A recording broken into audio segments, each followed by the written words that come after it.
पंडित दीनदयाल उपाध्याय जी का जन्म राजस्थान की धरती पर हुआ था।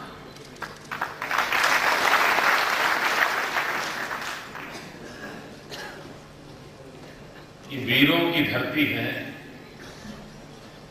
और उस धरती पर एक ऐसा इंसान जिसकी प्रेजेंस कभी फील ही नहीं होती थी, जिन्होंने उनको देखा है, मुझे तो वो सौभाग्य नहीं मिला, लेकिन जिन्होंने उनको देखा है उन सबका कहना था कि इतना सरल जीवन था, कभी भी उनके होने का एहसास नहीं होता, अपने आप को इतना विलीन कर दिया था।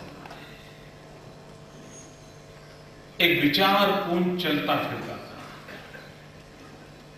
एक आचार धर्म के दर्शन हुआ करते थे।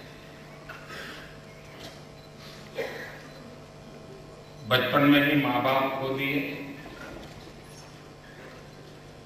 मामा ने पाला बड़ा किया, शिक्षा हुई, संघ में दीक्षा हुई और आज भी उनके चिंतन शैली के आधार पर उनके जीवन को स्मरण करते हुए कार्य करने वाले लक्षावधि लोग इस देश में हैं। हम गत शताब्दी की ओर देखें तो हिंदुस्तान के राजनीतिक, सामाजिक, आर्थिक जीवन पर 3 विचार प्रवाहों का प्रभाव रहा है और 3 विचार प्रवाहों के बीच में कोई विशेष टकराव नहीं था, काफी मेलजोल था। अभिव्यक्ति अलग होगी, प्रायोरिटी अलग होगी, लेकिन तीनों विचार प्रवाहों का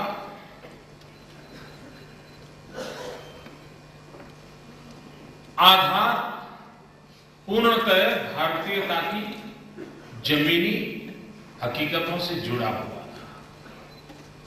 पूरी 20वीं शताब्दी पर उसके प्रेरक मूर्ति ऐसे 3 महापुरुष, महात्मा गांधी, पंडित दीनदयाल उपाध्याय एवं राम मनोहर लोहिया जी, और आज भी राजनीतिक जीवन में देखें तो कहीं न कहीं इन 3 महापुरुषों की छाया नजर आती है। नीतियों की ओर देखें तो आज भी कहीं न कहीं इन 3 महापुरुषों के चिंतन का प्रभाव नजर आता है और इसलिए जो जितना इन विचारों को समझ करके काम करेगा वो सहज रूप से भारतीय विकास की अवधारणा के साथ अपने आप को जोड़ करके चलेगा। लेकिन जिसके पास ये विरासत नहीं है, उसके लिए समय समय पर जो हवा चलती है उस हवा में बह जाना बहुत स्वाभाविक है। जिसकी जड़ें मजबूत होती हैं वो हवा में बह नहीं जाते, वे हवाओं को झेल करके भी अपने अस्तित्व का एहसास कराते हैं। और इसलिए इन सभी महापुरुषों के जीवन की ओर देखें, मुझे स्मरण है मैं जब बहुत छोटा था उस समय आचार्य विनोबा जी भावे की भूदान प्रवृत्ति चलती थी। मेरे गांव में आचार्य विनोबा जी के विचारों से समर्पित कार्य करने वाले डॉक्टर द्वारकादास जोशी हुआ करते थे। बड़ा ही तपस्वी जीवन था। बचपन में एक बार उनका व्याख्यान सुना था और वो गांधी और विनोबा जी के विचारों को सामान्य मानवी समझ पाए उस भाषा में समझा रहे थे। उन्होंने कहा कि लोकसभा का चुनाव होता है, विधानसभा का चुनाव होता है,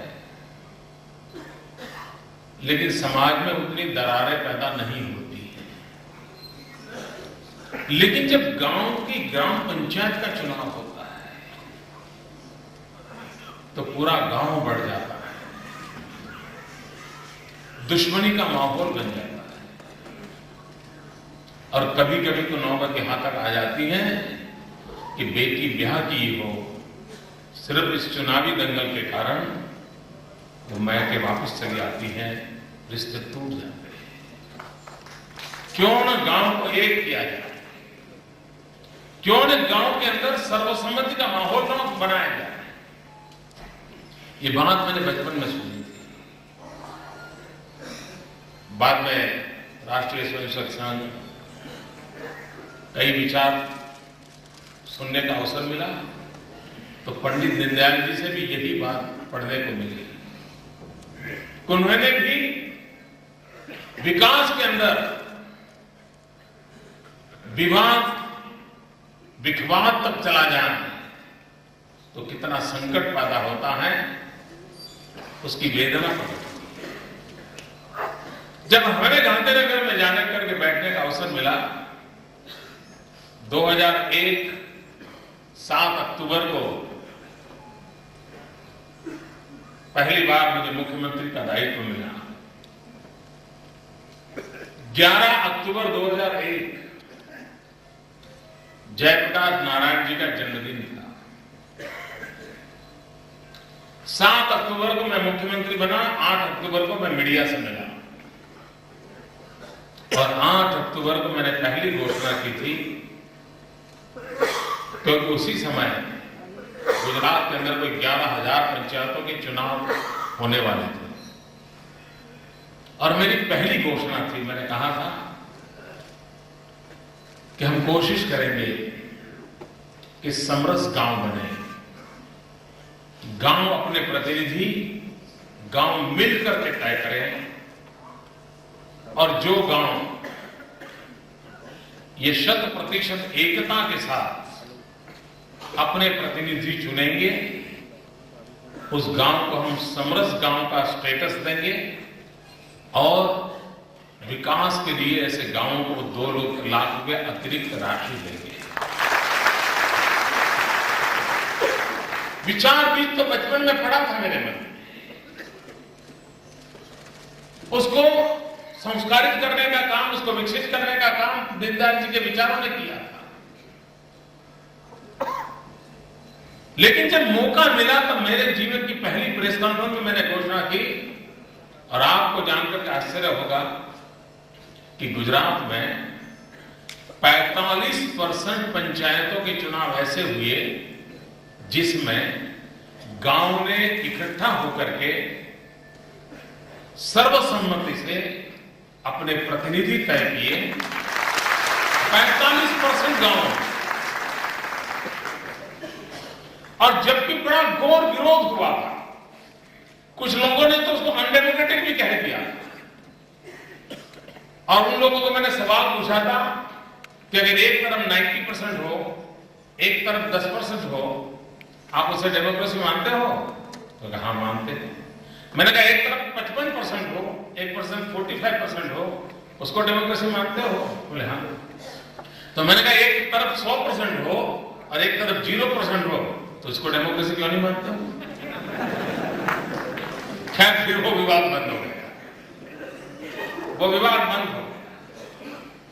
लेकिन आज वो प्रयोग इतना सफल हुआ है कि जो जनप्रतिनिधि चुन करके आए वो पहले जब चुनाव जीत करके आते थे तो बहुमत के विजय के मिजाज से आते थे और हम जीत करके आए हैं, हमारे पास बहुमत है, जो मर्जी पड़े हम करेंगे और हम करेंगे, कौन पूछने वाला होता है, ये मूड होता है।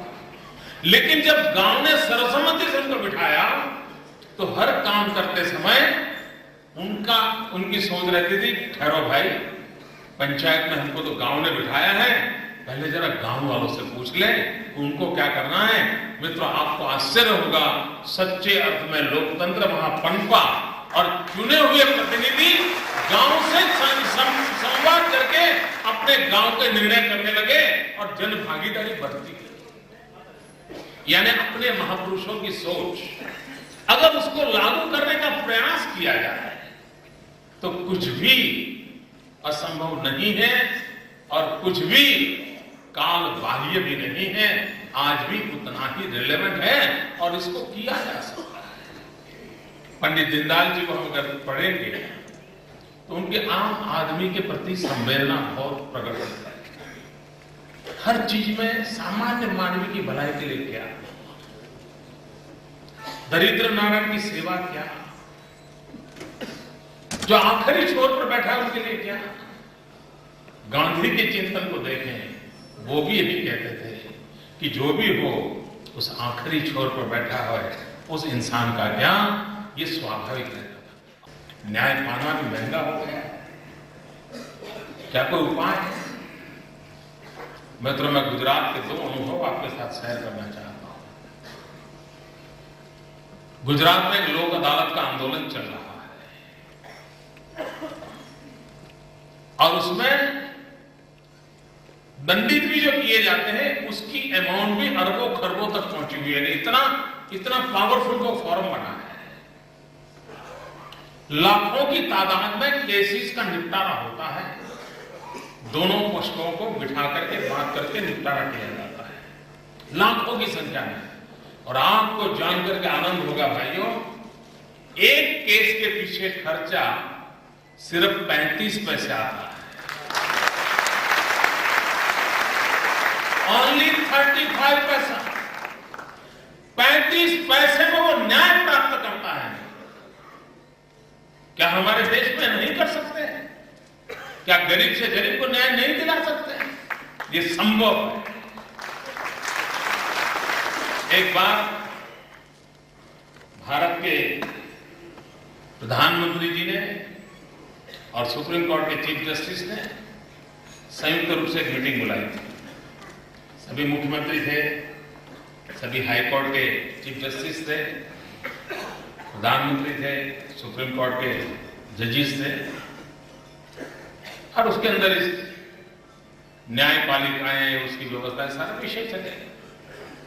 अब हम पहली बार इस प्रकार की मीटिंग में गए थे। हमने विषय रखा, हमें कुछ कहना है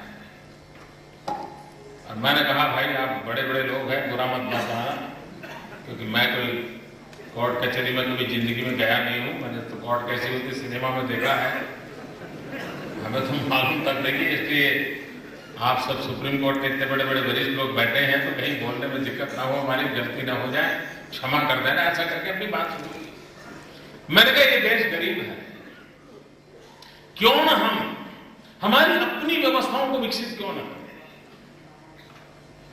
और हमने सुझाव दिया कि भारत जैसे गरीब देश में ये जो हमारी अदालतें हैं, इतने बड़े बड़े बिल्डिंग बने हुए हैं, क्या हम 2 सीट में अदालतें चला सकते हैं? इंफ्रास्ट्रक्चर वही होगा। दूसरा मैंने सुझाव दिया कि हम जो कोर्ट के अंदर इतना लंबा वैकेशन रखते हैं, क्या कम से कम 10 दिन वैकेशन को कम कर सकते हैं? तीसरा विषय मैंने रखा कि क्या हम प्रतिदिन आधा घंटा कोर्ट का समय बढ़ा सकते हैं? आप जानते हो मित्रों मेरा क्या हुआ होगा।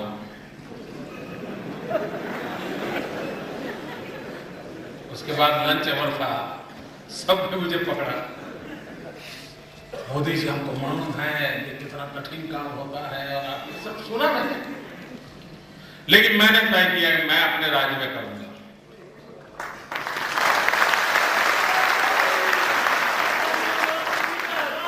मैंने सुप्रीम कोर्ट से इजाजत ली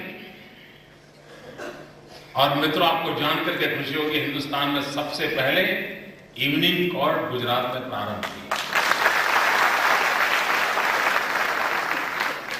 100 से अधिक इवनिंग कोर्ट का नेटवर्क अब तक बन चुका है। और जो गरीब आदमी है, जो दिन में ऑटो रिक्शा चलाता है, रोटी कमाने जाता है, जिसको बेचारे को कोर्ट में जाने के लिए पूरी रोजी रोटी एक दिन की खोनी पड़ती, पूरे परिवार को भूखा रहना पड़ता है, ऐसे गरीब लोगों के केस जो थे हमने शाम को शिफ्ट कर दिए। ताकि वो दिन भर अपनी रोजी रोटी कमाए, शाम को 6 साढ़े 6 बजे कोर्ट चला जाता है, रात को 10 बजे कोर्ट चलती है, उसका जब नंबर लगता है अपनी बात पूरी कर लेता है। मित्रों, लाखों की तादाद में केसों का निपटारा किया, लाखों की तादाद।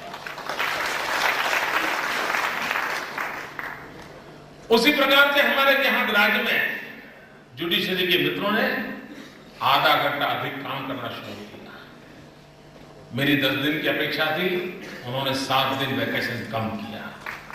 तीनों चीजें की और उसका परिणाम ये हुआ है कि पेंडेंसी कम करने में आज हम सफल हुए हैं। और हमने एक योजना बनाई थी जो अभी मैं कर नहीं पाया हूं। अगर मैं उसको आने वाले दिनों में कर पाऊंगा तो विद इन 2 या 3 इयर्स गुजरात एक ऐसा राज्य बनेगा जिसमें कोर्ट कचहरी में एक भी केस पेंडिंग नहीं होगा। और जिस वर्ष केस आएगा उसी वर्ष उसका निपटारा हो जाए, बोर्ड पर आ जाए, ये संभव हो जाएगा। मित्रों, हमारे देश में कितना ही हमने क्यों न सुना हो, लेकिन चीजों को बदला जा सकता है। और मैं आपके सामने खड़ा हूं क्योंकि दीनदयाल जी को जब पढ़ते थे तो लगता था भाई इस महापुरुषों ने कुछ सोचा है तो कोई अर्थ तो होगा। लाओ अपन कोशिश करें। हमने कोशिश की। पंडित दीनदयाल उपाध्याय जी ने आर्थिक लोकतंत्र की बात की। उस आर्थिक लोकतंत्र का एक पहलू यह है कि आपकी सारी विकास की प्रक्रिया में जन कहां है? क्या जन जुड़ा है? अगर जन उससे नहीं जुड़ा है तो हो सकता है संपत्ति कहीं पर संपत्ति के ढेर खड़े भी हो जाएंगे तो भी वो उसे अपना नहीं मानेगा। जब तक हिंदुस्तान के सामान्य मानवी का स्वभाव है तो उसमें अपने पसीने की सुगंध नहीं आती है, तब तक उस संपत्ति को अपनी मानने के लिए तैयार नहीं होता। क्या हम ऐसी व्यवस्था विकसित करें कि जिसके अंदर उसको अपनेपन का भाव पैदा हो? मतलब हमारे यहाँ गुजरात और राजस्थान स्थिति एक ही प्रकार की है। हम ऐसे दोनों राज्य हैं कि जो वर्षा के ऊपर निर्भर है। नदियां नहीं है हमारे पास। अगर बारिश अच्छी हुई तो साल अच्छी चली जाती है, बारिश ठीक नहीं हुई तो पूरे राज्य की इकोनॉमी ठप हो जाती है। ये हम दोनों राज्यों की परेशानी है। अब गुजरात ने सोचा था इसका उपाय क्या? ईश्वर हमारे साथ दे या न दे, हम तो कुछ कोशिश करें। तो वही जन भागीदारी के सिद्धांत को हमने आगे बढ़ाया और हमने चेक डैम बनाने का एक बहुत बड़ा अभियान चलाया। चेक डैम बनाने का छोटे छोटे चेक डैम 6 लाख ऐसे स्ट्रक्चर खड़े किए और सरकार ने नहीं किए, जनता ने किए। सरकार ने योजना बनाई कि अगर 40% आप खर्च दोगे 60% सरकार आपको दे देगी और वो पानी होगा, वो पानी के आप मालिक हो जाओगे। अब पंडित दीनदयाल जी ने एक बात कही थी, श्रम को भी पूंजी मानना चाहिए।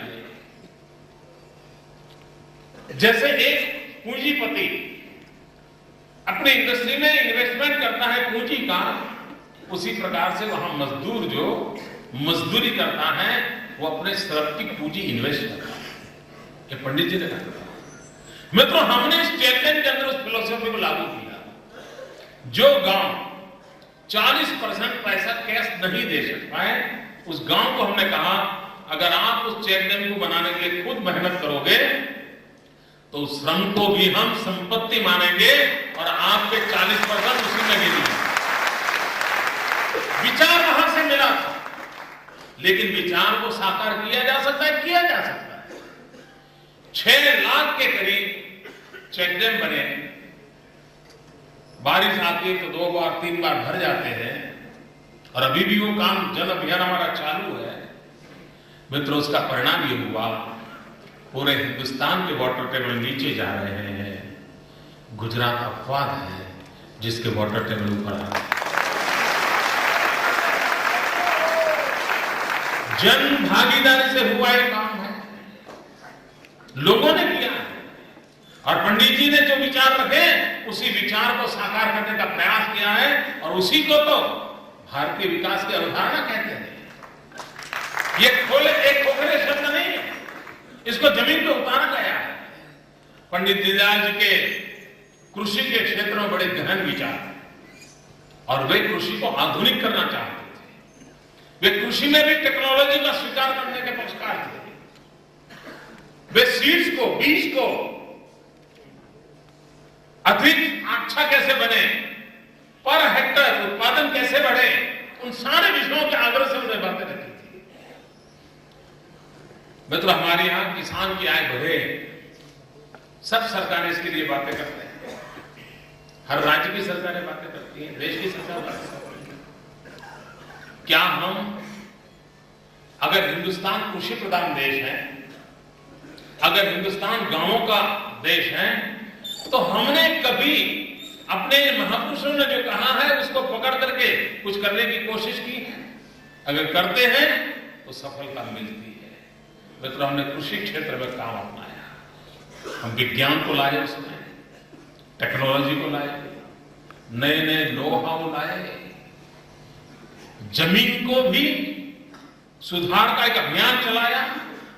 और आपको जानकर के खुशी होगी मित्रों, हिंदुस्तान में कहीं पर भी अगर औद्योगिक विकास होता है तो कृषि योग्य भूमि कम होती है और नेचुरल है। उद्योग आएगा तो वहां जमीन पर अगर खेती होती थी तब बंद होगी। लेकिन गुजरात अपमान है, गुजरात में औद्योगिक विकास भी हो रहा है, लेकिन इस 10 साल के अंदर गुजरात में 18 लाख हेक्टेयर नई धरती खेती योग्य बनी है। यानी बैलेंस कैसे हो, इसका ये उत्तम उदाहरण कि भाई सिंचन की व्यवस्था अगर कर करके जो बिन उपजाऊ जमीन पड़ी थी उसको उपजाऊ बनाया जा सकता है, उसका अभियान हमने चलाया, उसी टेक्नोलॉजी को लेकर के परिणाम। मित्र, गुजरात कभी एग्रीकल्चर के अंदर गुजरात का नाम नहीं था। हम एक अकाल पीड़ित प्रदेश, 10 साल में 7 साल अकाल रहता था। जनवरी फरवरी से अकाल के संबंधित काम शुरू हो जाते थे। सरकार में भी लोगों को इस काम में बड़ा मजा आता था। मेरे यहां 10 साल हो गए, वो सारी फाइलें कहां हैं, सब खत्म हो गए। मित्रों, हिंदुस्तान का एग्रीकल्चर ग्रोथ 3% से आगे नहीं बढ़ रहा है।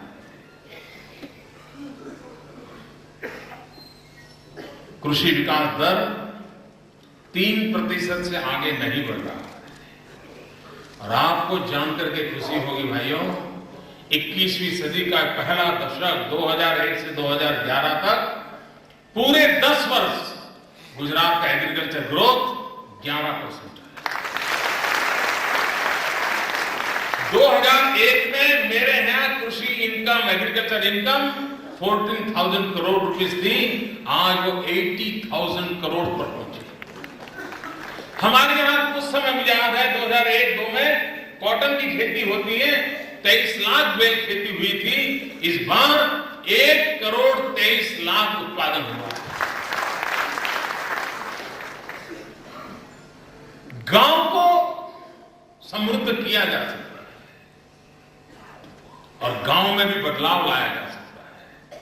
मित्रों, शहर में जब चाहो स्विच ऑन करो, बिजली हाजिर, जब चाहो ऑन करो, टीवी देख सकते हो, जब चाहो पंखा चला सकते हो, कंप्यूटर चला सकते हो। हिंदुस्तान के गांव का गुना क्या है? क्या उसे बिजली नहीं चाहिए? क्या उसे रोशनी नहीं चाहिए? क्या उसकी मां बीमार हो तो उसको पंखे की जरूरत नहीं है? क्या उसके बच्चों को कभी कंप्यूटर सीखना हो तो उसको बिजली की जरूरत नहीं है? क्या स्थिति दुखदायक नहीं है? मित्रों, मेरे दिल में दर्द होता था, मुझे दिल में पीड़ा होती थी कि जिस गांव का आखिरी छोर पर बैठे इंसान के विकास की बातें हम सुनते आए, क्या हम हमारे गांव की स्थिति बदल सकते हैं? और गुजरात में हमने एक ज्योति ग्राम स्कीम निकाली और उस ज्योति ग्राम स्कीम ने हमने एग्रीकल्चर फीडर अलग कर दिए, गांव के डोमेस्टिक फीडर अलग कर दिए। 1000 दिन का अभियान चला है, 1000 डे का अभियान। लाखों नए खंभे डाले, हजारों किलोमीटर नए केबल डाले, हजारों नए ट्रांसफार्मर डाले। और हमारे यहाँ उसका उतने अवेलेबल नहीं था, तो राजस्थान से, मध्य प्रदेश से, महाराष्ट्र से जहां भी खंभे मिलते थे हम ले लेते थे। 1000 दिन का अभियान चलाया। और मित्र, हिंदुस्तान का गुजरात एक ऐसा राज्य है जहां सभी 18,000 गांव में 24 घंटे 3 फेज अनइंटरप्टेड पावर मिलता है।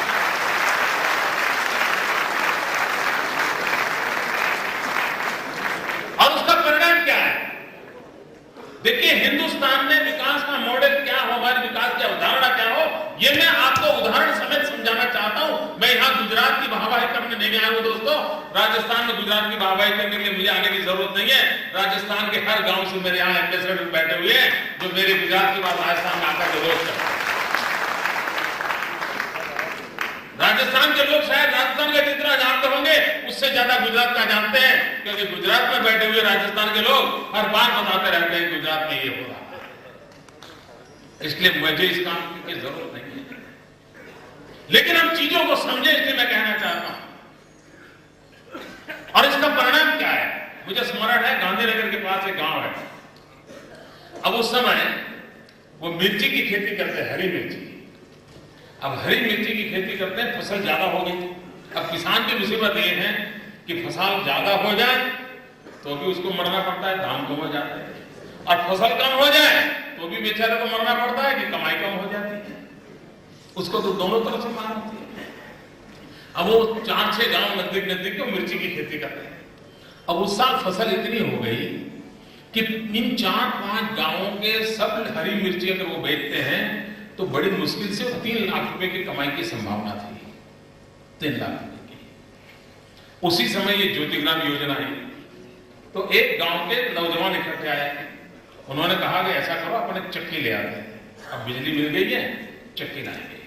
और तय किया कि हरी मिर्च को लाल मिर्च करेंगे, लाल मिर्च का पाउडर करेंगे और पाउडर को पैक करके बेचेंगे। मित्रों, जिस मिर्ची का उनको 3 लाख रुपए मिलने वाला था, लाल मिर्च का पाउडर बना करके मिर्ची बेची, 18 लाख रुपए उस 3 गांवों के इनकम। अब कोई नट उस मिर्ची को पकड़ के खड़ा हो जाएगा तो 24 लाख हो जाएगा। कोई नटी अगर पकड़ के खड़ी हो जाएगी तो 35 लाख हो जाएगा।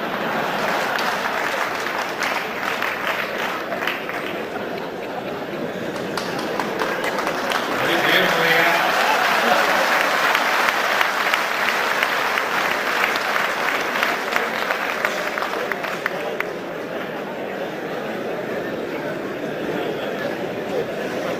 मैं तो गांव के अंदर अगर हम सुविधाएं दें और हमारे अपने देश की प्रकृति के अनुसार व्यवस्थाएं विकसित करें तो कैसा बदलाव आता है, इसका उदाहरण। हम टेक्नोलॉजी का उपयोग अपने तरीके से कैसे करें। अब जैसे ड्रिप इरिगेशन, हमने एक अभियान चलाया ड्रिप इरिगेशन का, खास करके आपके राजस्थान में सटा हुआ बनासकांठा में हमने जोर लगाया। राजस्थान और आपका झालोर डिस्ट्रिक्ट में जो हाल है और बनासकांठा में कोई फर्क नहीं। वही धूल की आंधी उड़ती रहती है साल भर, वैसा ही वो इलाका है, लेकिन ड्रिप इरिगेशन लगाया। लाखों हेक्टर धरती लोगों ने अपने कैंपेन चलाया, लोग भागीदारी से काम शुरू किया। पोटैटो की खेती हो ड्रिप इरिगेशन करने लगे, टमाटर की खेती करने लगे, दाड़म की खेती करने लगे, जो बनासकांठा में कभी सोच नहीं सकता कोई। पहले आलू करते थे, आलू से ऐसे कुछ नहीं करते थे। मित्रों, आलू भी कैसा पकता था? जब बाजार में सब्जी के लिए बेचने के लिए आते थे तो महिलाएं भी 10 आलू देखती थी और उसमें से 3 सिलेक्ट करती थी, 7 रिजेक्ट करती थी। ऐसा आलू पैदा होता था। ड्रिप इरिगेशन टेक्नोलॉजी, इसका परिणाम ये हुआ कि आज मेरे यहां से आलू विदेश में एक्सपोर्ट होता है। इतना ही नहीं, आपको जानकर के हैरानी होगी मित्रों, मेरा ये बनासकांठा जिला है वो डेली आज अफगानिस्तान को टमाटर एक्सपोर्ट करता है। अगर हम टेक्नोलॉजी को जिस प्रकार से लाएं और किसान को केंद्र में रखते करें, और अल्टीमेटली यही चीजें हैं जो उसके अंदर विश्वास पैदा करती हैं। और हमने ऐसे अनेक प्रयोग किए जिसका परिणाम हुआ। मित्रों, हमारे देश में एक ऐसा माहौल बन गया कि पशु मानो बोझ बनता गया। ट्रैक्टर आ गए तो बैल की क्या जरूरत है, गाय की क्या जरूरत है, ये माहौल बन गया था। पूरा बीच में का 25 साल का ऐसा कालखंड गया, क्योंकि सीधी सीधी नकल विदेशों से हमने की, वो गलती का परिणाम होता। मित्रों, हमने उस स्थिति को बदला। हमने पशु के विकास की ओर ध्यान केंद्रित किया। और पशु एक संपत्ति है, वो दूध देता है तभी संपत्ति नहीं है, उसके हर प्रकार से एक संपत्ति है कि हमने कन्विंस किया। और हर साल में पशु आरोग्य मेला लगाना शुरू किया। पिछले 8 साल से लग रहे हैं। और आरोग्य मेला भी कोई 2500-3000 लगाते हैं एक साल में। और एक पशु को 3 किलोमीटर से ज्यादा दूर जाना नहीं पड़ता है, क्योंकि बीमार पशु को उससे लंबा ले जाना एक प्रकार से पाप है। 3 किलोमीटर से ज्यादा जाना ना पड़े, इतना नजदीक हम पशु कैंप लगाते हैं। और मित्रों, 8 साल लगातार पशु के पीछे हम लगे बराबर, वैक्सीनेशन, टिकना, फलाना। आपको जानकर के आनंद होगा, 112 प्रकार के रोग ऐसे थे जो थोड़ा सा वेदर चेंज होने के कारण पशु को पीड़ित करते थे। आज मेरे राज्य में से पशु को परेशान करने वाले 112 रोग संपूर्णतया इरेडिकेट हो गए, उनका अस्तित्व नहीं है। और मित्रों, विकास को कहां तक ले जाया जा सकता है? विज्ञान टेक्नोलॉजी के हमारे लिए ही है क्या? आपको मोती बिंदु आता है आंख में, और आप मोती बिंदु का ऑपरेशन करवाते हैं, नेत्रमणि का करवाते हैं ना? ये नौजवान बोल रहा है, बूढ़े लोग बोल रहे हैं। हम लोग नेत्रमणि का ऑपरेशन करवाते हैं, लेकिन आपने कभी नहीं सुना होगा दोस्तों, दुनिया में कहीं पर भी पशु का नेत्रमणि का ऑपरेशन नहीं हुआ है। Gujarat is only exception state कि मेरे राज्य में पशु का नेत्र ऑपरेशन होता है, मेरे राज्य में पशु की डेंटल ट्रीटमेंट होती है, दंत चिकित्सा होती है।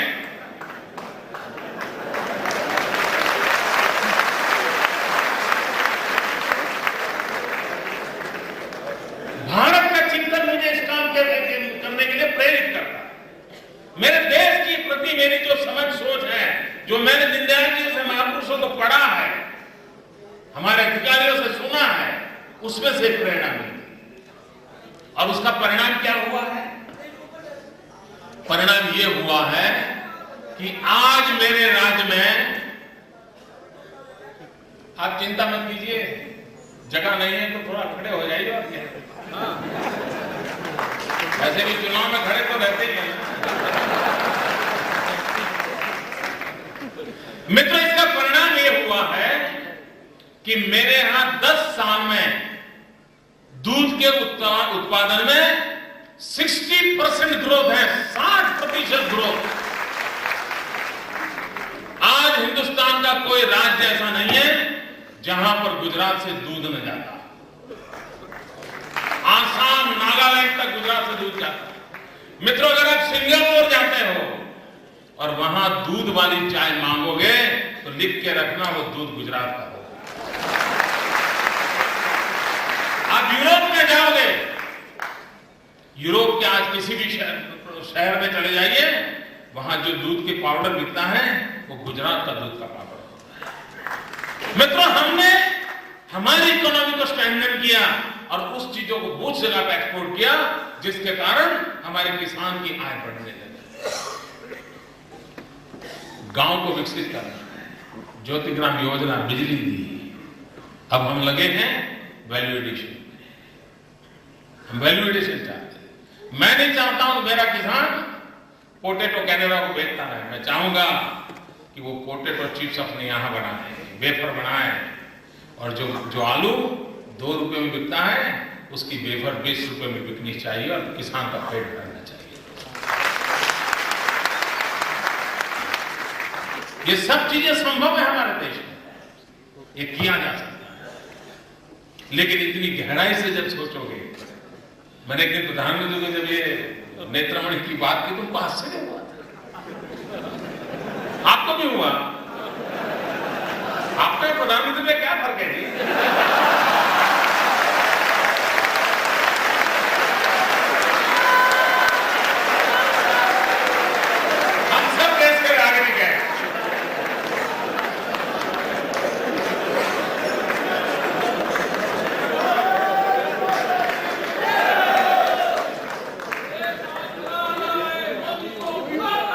मित्रों, एक तो हुआ एक विषय हुआ, उसको हमने आगे बढ़ाया। देखिए, हम दुनिया से अपने आप को अलग करके विकास नहीं कर सकते।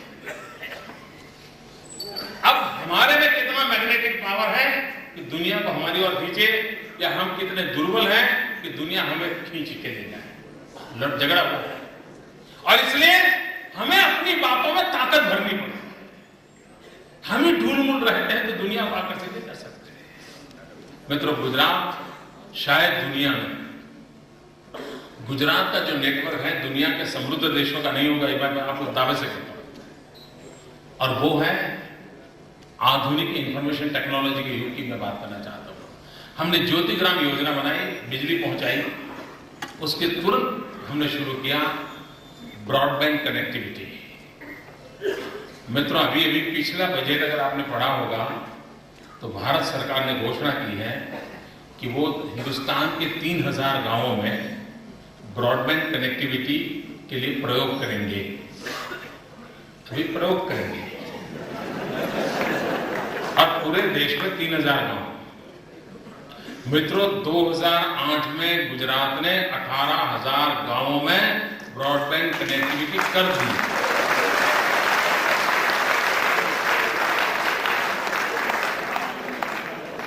आज वो ऑनलाइन सब काम अपने गांव में कर सकता है। पंचायत घर के अंदर उसकी व्यवस्था है, और उस टेक्नोलॉजी का हमने उपयोग कैसे किया है जन सुखाकारी के लिए? क्यों? विकास की अवधारणा हमारी भारतीय है। हमने क्या किया? हमने वनडे गवर्नेंस शुरू किया है। अब वनडे क्रिकेट तो विदेशी विचार हो सकता है, लेकिन हम उसमें भारतीयता ला सकते हैं क्या? हम ले आए। हमने वनडे गवर्नेंस शुरू किया है। वनडे क्रिकेट को दुनिया जानती है, हमने वनडे गवर्नेंस शुरू किया है, और टेक्नोलॉजी के माध्यम से किया है। कोई 160 प्रकार की सेवाएं ऐसी है जिसको हमने कंप्यूटराइज सेवा से जोड़ा है। कोई भी व्यक्ति सुबह 10 बजे उस दफ्तर में जाए, अपनी एप्लीकेशन दे, उसकी फीस दे, और शाम को ऑफिस से घर जाते समय उसको सारा रेडी लिफाफा मिल जाता है, उसका काम हो जाता है। 160 प्रकार की सेवाएं हमने निकाली, और ये तहसील तक है। ये नेटवर्क तहसील तक बनाया है। अब आप कल्पना कर सकते हैं कि हमारे यहां सभी महापुरुषों ने कहा कि हमारे यहां सेंट्रलाइज व्यवस्थाएं नहीं होनी चाहिए, हम विकेंद्रित व्यवस्था वाले होने चाहिए। इससे बड़ा विकेंद्रित व्यवस्था का नमूना क्या हो सकता है? अभी मेरा एक अभियान चल रहा है, चलो तालुके। मैंने कंसेप्ट विकसित किया है तालुका सरकार। क्या जरूरत है क्या कि गांधीनगर तय करेगा कि किस तालुका को किस दिशा में जाना है? हमने एक प्रयोग किया ट्राइबल डेवलपमेंट के लिए, और गुजरात ट्राइबल पैटर्न से नाम से आज देश में वो एक जाना जाता है। हिंदुस्तान के सभी राज्य जो ट्राइबल जहां है वो हमारे यहां स्टडी करने आते हैं। हम सीधा सीधा गांव की ट्राइबल समिति को रुपये दे देते हैं, और हम उसको कहते हैं तुम ग्राम सभा को हिसाब दो और तुम तय करो तुम्हें अपने गांव में क्या करना है। गांधीनगर में हम बैठ करके तो कहेंगे वहां कुआं बनाओ, वो कहता है यार मेरे यहाँ कुआं का पैसा क्यों दे रहे हो, मेरे यहाँ कुआं है। तो सरकार कहते नहीं, एक बार लिख दिया ना बस, ऐसे चलता है जी। हमने कहा नहीं भाई, तुम्हें इतना पैसा मिलेगा, तुम प्रोजेक्ट बनाओ, तुम तय करो तुम्हें क्या चाहिए।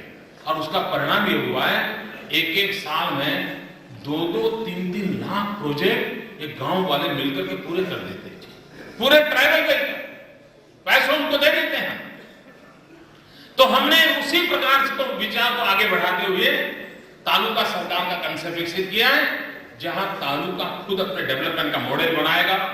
एक तालुका दूसरे तालुके के साथ विकास की स्पर्धा करेगा, और वो अपनी आवश्यकता, अपनी शक्ति, अपनी मर्यादाएं, उन सारी चीजों को और अपनी प्रायोरिटी तय करके करेगा, और उसके कारण काम की गति इतनी बढ़ने वाली है जिसकी कोई कल्पना नहीं कर सकता है। ये परिणाम लाया जा सकता है। मित्रों, हिंदुस्तान का अर्बनाइजेशन बड़ी तेजी से बढ़ रहा है। क्या भारतीय विकास की अवधारणा को हम अर्बन डेवलपमेंट के साथ जोड़ सकते हैं? एक छोटा सा प्रयोग हमने किया है। हमने एक नया मॉडल लाए हैं, रर्बन,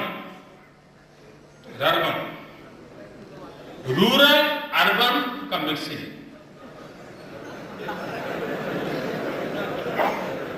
हंस लो। मित्रों, मेरी सोच यह है कि डेवलपमेंट का मॉडल ऐसा हो कि जहां आत्मा गांव की हो और सुविधा शहर की हो। मित्रों, हमारे गांव की जो आत्मा है ना, वो हमारे देश की सबसे बड़ी पूंजी है। गांव में कोई बारात आती है तो किसी के घर बारात नहीं आती है, पूरे गांव वाले कहते हैं गांव में बारात। गांव में भांजा वैकेशन में आता है तो पूरा गांव कहता है मैं तेरा मामा हूं, कल रोटी खाने के लिए मेरे घर आ गया। शहर में कोई मुकेश नाम का लड़का यूनिवर्सिटी में 1 नंबर आएगा तो लोग कहेंगे हाँ यार, जयपुर का कोई लड़का आया है, कहते हैं मुकेश करके है। और गांव का लड़का आएगा तो अरे पता है वो अपने मोहन चाचा है ना, उनका भतीजा है ना, उसके बेटे का बेटा मुकेश वो नंबर लाया।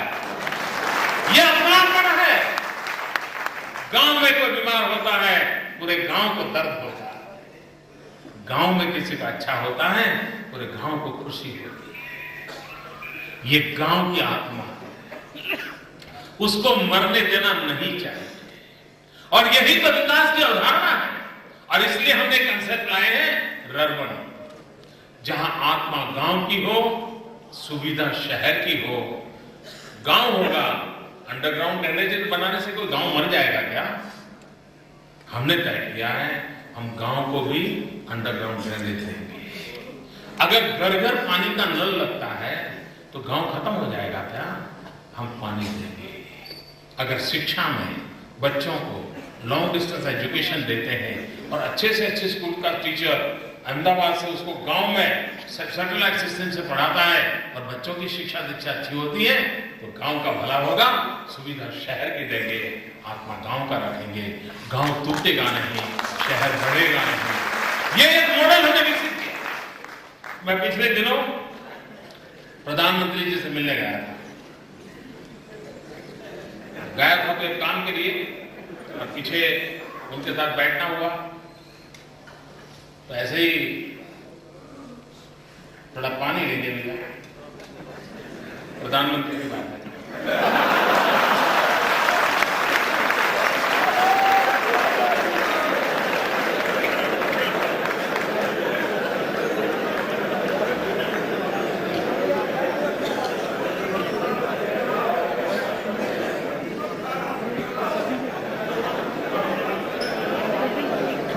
रुकावट के लिए खेद है।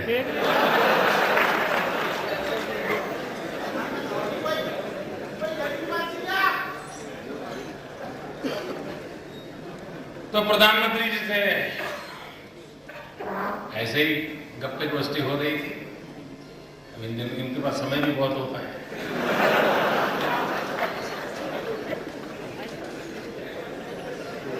मैंने कहा मुझे जल्दी जाना है।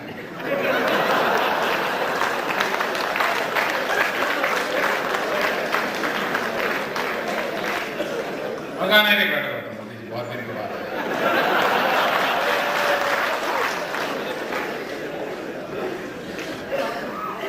सुख के साथी तो है ही।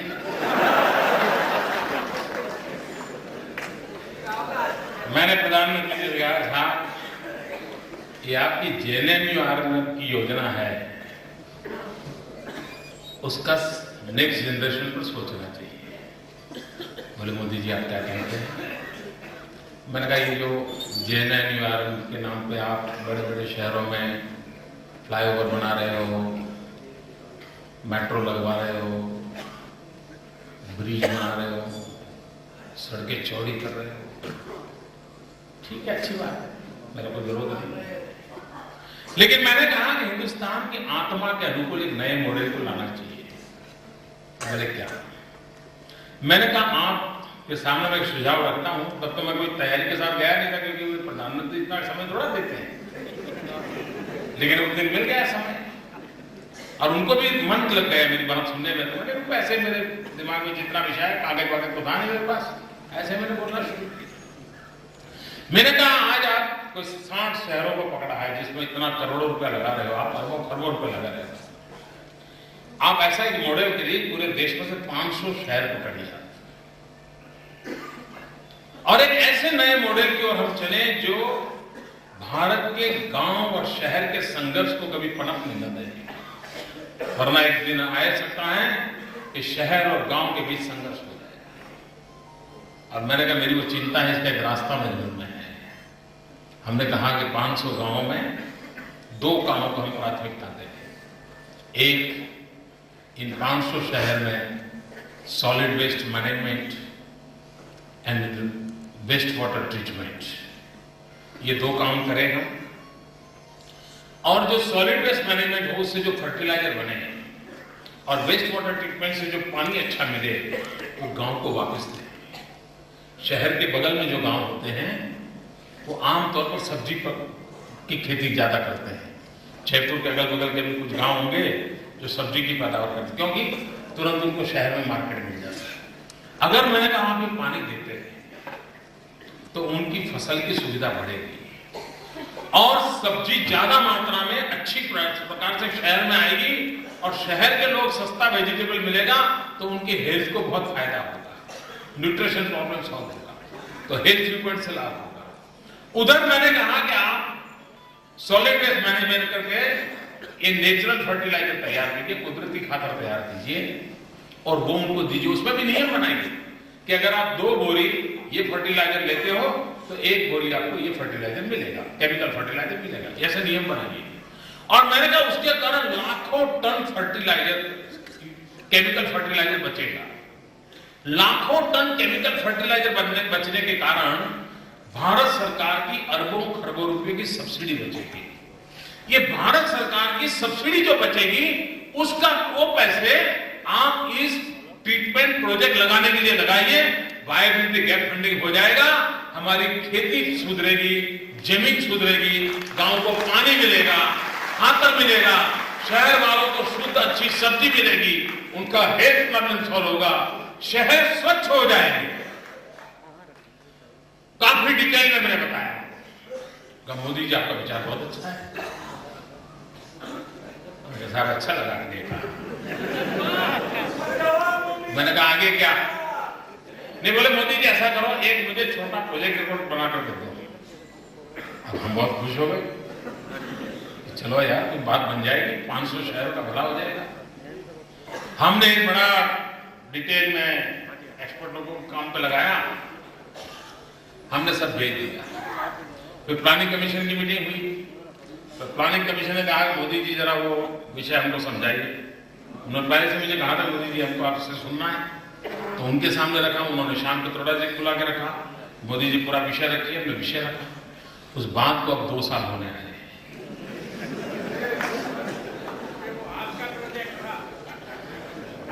2 साल हो गए। हमने तय किया आप कुछ करो या ना करो, हम गुजरात के 50 शहरों को पकड़ा है, हम विदिन 2 ईयर्स उसको करके दिखाएंगे। यानी ऐसा नहीं है कि हमारे देश के पास चीजों का समाधान नहीं है, रास्ते नहीं पहुंच सकते। मित्रों आप देखिए गुजरात और राजस्थान, हमारे पास सोलर रेडिएशन इतने पावरफुल, दुनिया में अफ्रीकन देशों को जो लाभ मिला है वो गुजरात और राजस्थान को मिला है। हम अगर सौर ऊर्जा की ओर जाए तो कितना बड़ा देश को लाभ कर सकते हैं। कोयले की दिक्कत है, कोयला नहीं। हमने विकास का वो मॉडल बनाया कि आज कोयला नहीं है या वहां कोयला की कोई स्ट्राइक चल रही है या कोयला लाने के रास्ते पर कोई आंदोलन चल रहा है, कोयला पहुंच नहीं रहा है और परिणाम ये है कि बिजली के कारखाने लगे हुए हैं, चल नहीं रहे और आप अंधेरे में जिंदगी गुजार रहे हो। ये विकास के इस मॉडल का परिणाम है। लेकिन अगर आपने बैलेंस किया होता और हमने इन चीजों का भरपूर फायदा होगा तो क्या कुछ नहीं कर सकते। राजस्थान में कितनी संभावनाएं है। अभी कल ही मैंने गुजरात में एशिया का सबसे बड़ा सोलर प्लांट का उद्घाटन किया। एशिया का सबसे बड़ा, मेरे यहां सब ये सब ऐसा ही है। एशिया और दुनिया।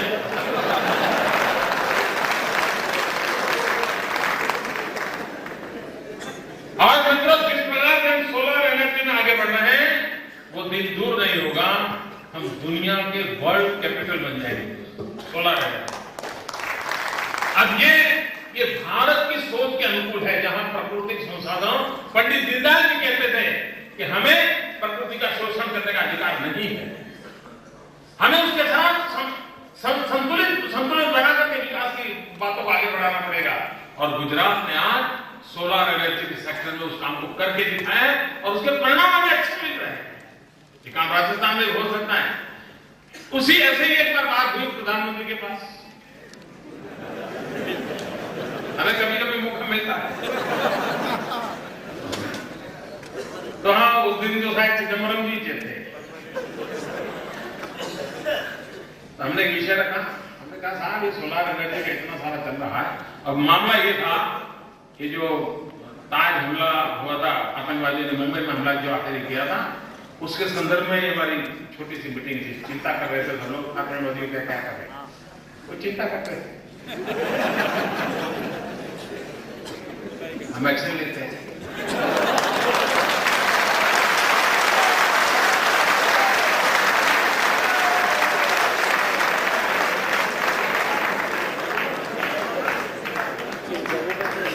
और उनकी चिंता वाजिब थी और मुझे खास बुलाया था।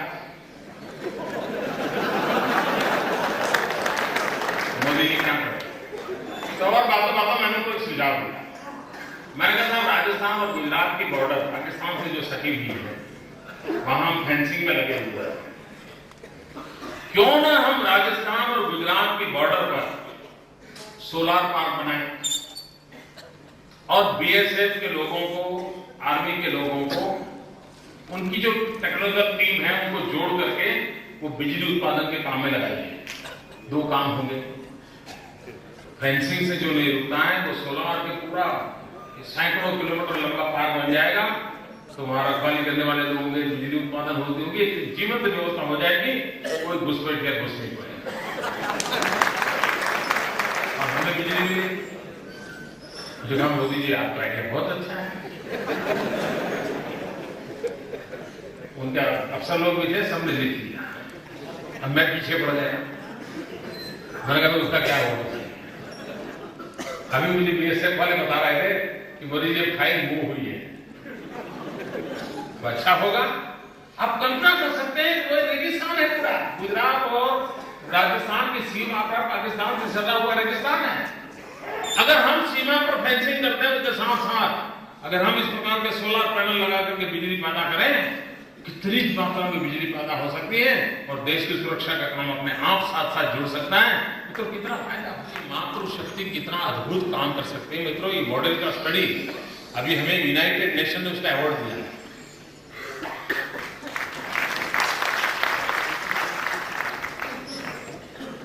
और भारत सरकार, ये जितनी चीजें मैं बोल रहा हूं ना, भारत सरकार ने चिट्ठियां लिखी है, गुजरात तक किया है, साफ करो, इवनिंग कोर्ट, इतना हमारे सब कहा है। मित्रों, यूनाइटेड नेशन ने हमें अवार्ड दिया है, हमने काम किया है। ये जो हम पानी पहुंचा रहे हैं, हमने जन भागीदारी वाली सरकार, हमने पानी का पूरा प्रबंधन गांव के अंदर महिलाओं की पानी समितियां बनाई हैं, उनको दे दिया। पूरा कारोबार उनके हाथ में दे दिया। वे पानी समय पर लोगों के यहां जाता है नहीं जाता है देखते हैं, उसका क्लोरिफिकेशन करना है तो वो होता है नहीं वो देखते हैं, कोई टेक्निकल फॉल्ट आया पंप के अंदर तो उसका रिपेयरिंग की चिंता वो करते हैं, वो टैक्सेशन कलेक्ट करते हैं। और आनंद की बात यह कि महिला इतनी एक्यूरेट है, 98-99% टैक्स कलेक्शन करती है पानी का। पूरा कारोबार महिलाओं के माध्यम से चलता है। इस पूरी योजना हमारी जो वास्को की है, उसको यूनाइटेड नेशन ने अवार्ड दिया है। जनशक्ति का कैसे हम उपयोग कर सकते हैं, इसका एक उदाहरण है। मित्रों, विमेन एम्पावरमेंट, यहां जितने भी लोग बैठे हैं, शायद एक आध कोई अपवाद हो तो हो सकता है। हमारी परंपरा क्या है, मकान खरीदेंगे तो पुरुष के नाम पर, कार खरीदेंगे पुरुष के नाम पर, साइकिल लाएंगे बिल बनेगा पुरुष के नाम पर, दुकान होगी पुरुष के नाम पर, सारी संपत्ति होती है पुरुष के नाम पर। और जब वो पुरुष के जीवन में कुछ दुर्घटना घट गई और मर गया तो फिर उसके बेटे के नाम पर ट्रांसफर होती है। वो बेचारी माँ महिला कहीं चित्र में ही नहीं होती है, पति होता है तब तो उसके भरोसे, फिर बेटे के भरोसे, यही एक व्यवस्था हमारी विकसित है। लेकिन बदलते हुए युग में हम कुछ बदलाव ला सकते हैं क्या? हमने एक प्रयोग किया भूकंप के बाद, गुजरात में भूकंप हुआ और भूकंप के बाद सरकार ने हजारों मकान बनाए, लोगों को मकान देने थे भूकंप पीड़ितों को। हमने एक नियम बनाया कि सरकार जो भी मकान देगी उसकी मालिकी में पहला नाम महिला का होगा, बाद में परिवार के लोगों का नाम, उसको संपत्ति का मालिक बनाए, संपत्ति का मालिक बनाए तो सम्मान से जीने की संभावना पैदा की। उसी प्रकार से हमने कोई अगर प्रॉपर्टी खरीदता है महिला के नाम से, वो कितना ही धनी आदमी हो, गरीब आदमी हो, कोई भी हो, लेकिन अगर महिला के नाम से प्रॉपर्टी खरीदता है तो उसको टैक्सेशन में हमने माफी दे दी। और उसका परिणाम ये हुआ कि बहुत बड़ी मात्रा में हमारी यहां प्रॉपर्टी महिलाओं के नाम पर होती है। अब देखिए इसमें सरकार का कोई नुकसान नहीं है, लेकिन विमेन एम्पावरमेंट कैसे किया जा सकता है? अब ये सोच कहां से आते? अगर मैं किसी विदेशी विचार को लेकर चलता तो उस घिसी-पिटी बात में संभव ही नहीं था उसका। वो तो ऐसे कहता है तुम कम रखो मैं कम हम तो एक परिवार है भाई, हमें मिलजुल करके चलना है। मित्रों, हमने एक मिशन मंगलम योजना शुरू की। ये मिशन मंगलम योजना आने वाले दिनों में देश के अंदर एक बहुत बड़ा चर्चा का विषय बनने वाली है।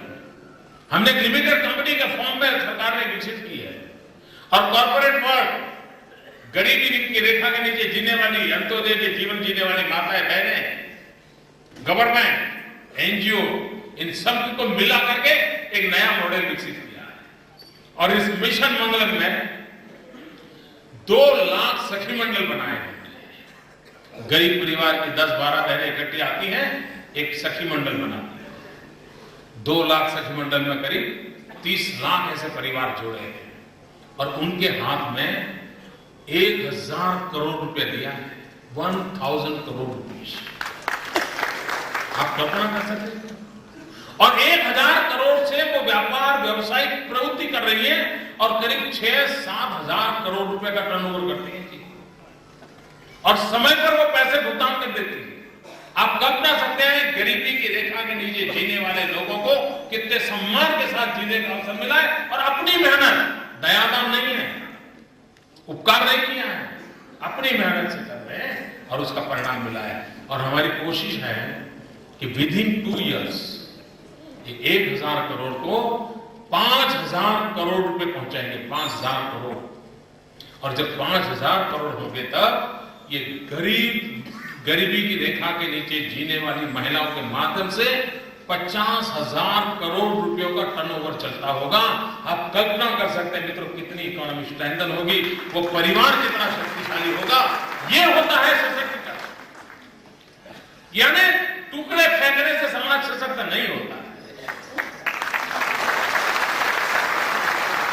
हिम्मत के साथ उसको सामर्थ्य देने की व्यवस्था करनी पड़ती। मित्रों, इस देश के प्रधानमंत्री हो गए श्रीमान राजीव गांधी। वो कहते थे कि दिल्ली से 1 रुपया निकलता है तो गांव जाते जाते 15 पैसा हो जाता है। ऐसा कहते थे ना। ये कौन सा पंजा घिसता था इस रुपये को?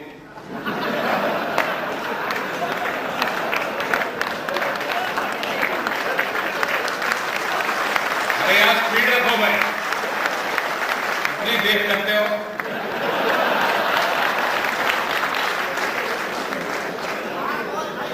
मित्रों, इसका उपाय क्या? उपाय खोजा जा सकता। अगर हमारे देश के हर गरीब के प्रति हमारे भीतर संवेदना है तो रास्ते खोजे जा सकते हैं। और इसलिए हमने एक योजना की, गरीब कल्याण मेला। जितने गरीबी की रेखा के नीचे लोग सरकार की भिन्न भिन्न योजनाओं के लाभार्थी होते हैं, कुछ हैंडीकैप लोग होते हैं, कुछ विडोज होती हैं, कुछ ओल्ड एज पेंशन वाले होते हैं, कई प्रकार के लोग होते हैं जिनको सरकार की अनेक योजनाओं का लाभ मिलता है। मित्रों, हमने क्या किया कि पहले तो वो बेचारा अप्लाई करता था, 10 बार ऑफिस में आएगा जाएगा, जूते घिस जाएंगे, उनमें कोई जोड़े वाला मिल जाता है, वो बोलता है ऐसा करो तुम मुझे 100 रुपये देते हो, 500 वाला तुम्हारा काम करवा देता हूँ। ये सारी कटकी कंपनियां चलती थी। मेरे राज्य में सब बंद हो गया। मेरी परेशानियों के कुछ कारण है, उसमें यह भी कारण है कि कईयों की रोजी रोटी छिन गई है। मित्रों, हमने पिछले साल 350 गरीब कल्याण मेले किए और करीब 40 लाख से अधिक लाभार्थियों को पब्लिक में टीवी कैमरा के सामने हजारों लोगों की हाजिरी में सीधा उनके हक की चीजें पब्लिकली दी और करीब 5,000 करोड़ रुपए सीधे उनको वितरित किए। इतना ही नहीं, जिस गांव में जिसको जो मिला था उसको गांव की पंचायत का बोर्ड लगाया, इसको ये मिला है, उसके फायदे हुए। जैसे लिखा है इसमें कि सुरेश को साइकिल मिली, तो गांव वाले पूछते यार सुरेश तो कोई है ही नहीं अपने गांव में, ये साइकिल कौन सुरेश है? सब प्रकार से ट्रांसपेरेंसी। और मान लीजिए गांव में जिसके घर में 2 ट्रैक्टर है और वो इस प्रकार का कोई फायदा लेके आए तो उसका भी नाम लगाए, तो गांव पूरा चर्चा, देखो यार 2 ट्रैक्टर हैं और बीपीएल का कार्ड लेकर के देखो फायदा उठा लिया है। तो वो ऐसी शर्मिंदगी महसूस करता था कि वापस जमा कर दे सकता था। मित्र, ऐसा नहीं है हमारे देश के अंदर सब लोग चोर हैं, ईमानदार लोग सबसे ज्यादा है। थोड़ा उनको अवसर देना चाहिए। ईमानदार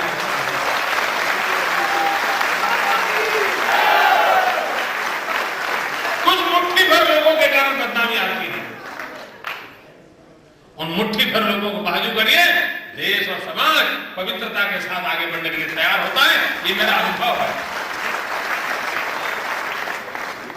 कोई दाग नहीं लगा दोस्तों, कोई उंगली नहीं उठा।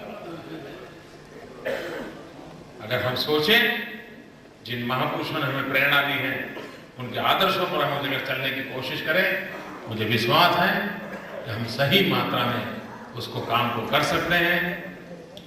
मुझे जो समय दिया था उससे थोड़ा ज्यादा ही हो गया।